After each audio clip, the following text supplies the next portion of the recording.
खबरों पर डालते हैं विस्तार से नजर। वक्फ बिल के विरोध में बीते दिनों पश्चिम बंगाल के कई इलाकों में हिंसा हुई थी, जिसके बाद से कई परिवारों को पलायन करने के लिए मजबूर होना पड़ा था, तो कई परिवारों ने अपनों को ही खो दिया था। ऐसे ही पीड़ितों से मिलने के लिए राष्ट्रीय मानवाधिकार आयोग, राष्ट्रीय महिला आयोग की टीम आज पहुंची, तो राज्यपाल भी पीड़ितों से मिलने पहुंचे और उनका दर्द जाना। इस हिंसा के बाद से ममता सरकार पर कई गंभीर आरोप लग रहे हैं, तो हिंसा को समय से ना रोकने को लेकर भी कई सवाल खड़े हुए हैं। राज्यपाल के दौरे पर मीडिया को रोक के कारण पुलिस और गांव वालों के बीच भी आज जमकर बवाल देखने को मिला। मुर्शिदाबाद की हिंसा का सच, राज्यपाल ने जाना पीड़ितों का हाल, महिला आयोग ने भी जाना दर्द, पीड़ितों को इंसाफ का भरोसा। मुर्शिदाबाद हिंसा के पीड़ितों का दर्द ये दास्तां बयान कर रहा है कि अपने देश में भी शरणार्थी बन गए हैं। उनका कहना है कि वो हमारे पड़ोसी थे, बहुत अच्छे संबंध थे, लेकिन सब लूट ले गए। अब अपने देश में भी बेगाने से हो गए हैं। मुर्शिदाबाद हिंसा के पीड़ितों के दर्द को बांटने के लिए पश्चिम बंगाल के राज्यपाल मालदा पहुंचे, तो वहीं राष्ट्रीय मानवाधिकार आयोग और राष्ट्रीय महिला आयोग की टीम भी पीड़ितों का दर्द सुनने मालदा पहुंची।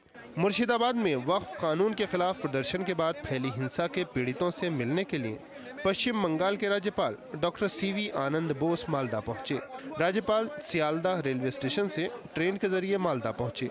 मालदा में राज्यपाल ने मुर्शिदाबाद हिंसा से प्रभावित लोगों से राहत शिविरों में मुलाकात की और हालात का जायजा लिया।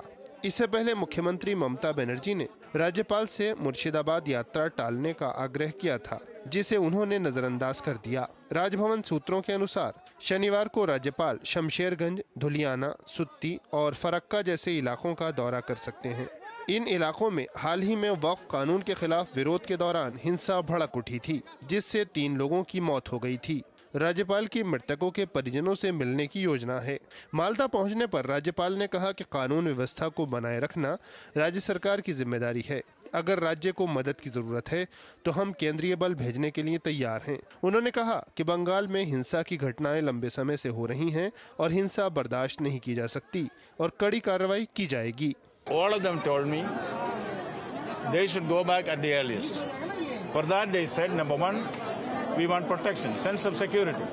Number two, our houses have been damaged, gutted, we want houses. Number three, they want something to for livelihood. These are issues which they raised, some common issues they raised was. इस बीच राष्ट्रीय मानवाधिकार आयोग के एक दल ने मुर्शिदाबाद जिले के हिंसा प्रभावित लोगों से मालदा के शरणार्थी शिविरों में मुलाकात की। एनएचआरसी ने हाल ही में मुर्शिदाबाद में वक्फ संशोधन अधिनियम के विरोध में भड़की हिंसा का स्वतः संज्ञान लिया था। एनएचआरसी ने प्रभावित क्षेत्रों में हिंसा और कथित मानवाधिकार उल्लंघन के बारे में एक औपचारिक शिकायत मिलने के बाद ये कार्रवाई की है। एनएचआरसी ने निर्देश दिया है कि 3 सप्ताह के भीतर एक विस्तृत जांच रिपोर्ट पेश की जाए। वहीं दूसरी ओर राष्ट्रीय महिला आयोग की टीम ने भी मालदा के शरणार्थी शिविरों का दौरा किया और शरणार्थियों से मुलाकात की। राष्ट्रीय महिला आयोग के अध्यक्ष विजया राहटकर ने कहा कि सभी पीड़ित महिलाओं की सुरक्षा और संरक्षण की जरूरत है और इनके हालात काफी खराब हैं।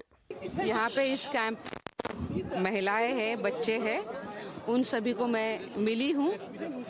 उनके साथ क्या बीती है इसके बारे में उन्होंने अभी मुझे बताया है, अवगत किया है। हम उनके साथ बात भी कर रहे हैं, पर मैं इतना एक ही बात कहूँगी कि जो वो बात कह रही है, ये बात बहुत कल्पना के बाहर से है। इन महिलाओं को बहुत तकलीफ हुई है, इनके घर भी जले गए हैं, इनसे फोर्सफुली इनको घर से बाहर निकाल दिया गया है, इनके साथ अनेक सेक्सुअल असॉल्ट भी हुए हैं। पश्चिम बंगाल के मालदा में स्कूल के कैंप में रह रहे लोगों को स्थानीय निकाय द्वारा जबरदस्ती कैंप से निकालने की कोशिश की जा रही है। कैंप में रह रहे लोगों ने कैंप से निकालने के खिलाफ कड़ा विरोध प्रदर्शन किया। वो शिकायत कर रहे हैं कि उन्हें जेल जैसी स्थिति में रखा गया है। मुर्शिदाबाद जिले के शमशेरगंज, सुती, धुलियाना और जंगीपुर के मुस्लिम बहुल इलाकों में हुई हिंसक झड़पों के दौरान 3 लोगों की मौत हो गई।